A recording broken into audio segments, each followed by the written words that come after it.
Technology has been a very hot topic for the last few years, not just for individuals, companies, but also for investors. For instance, when we look at the performance of global equity markets, a large proportion of global equity market returns in the last few years has come from tech stocks. If you look at the so-called US FAANGs, Facebook, Amazon, Apple, Netflix, and Google, you can see how those stocks have performed extremely well. And indeed, the valuations of these stocks have gone up with that. Two aspects that are interesting to look at: the weighting of these names in the global equity market, taking the MSCI World Index as a proxy.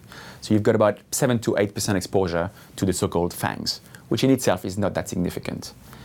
If you look at the valuations, though, the story is a bit different. So the valuations are very stretched for the likes of Amazon and Netflix, with the well-known over 100 times forward earnings multiples, PE multiples. But when you look at Apple and maybe Google, you've got forward earnings multiples on the PE basis of about 27 times. So yes, they are expensive versus a market PE multiple of about 20 times. The one thing that's important for investors is to not try and time the market. Valuations can stay overextended for long periods of times.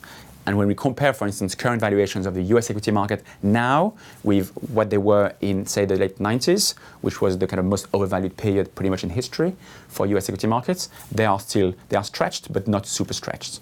So big lesson for us is not to try and time markets.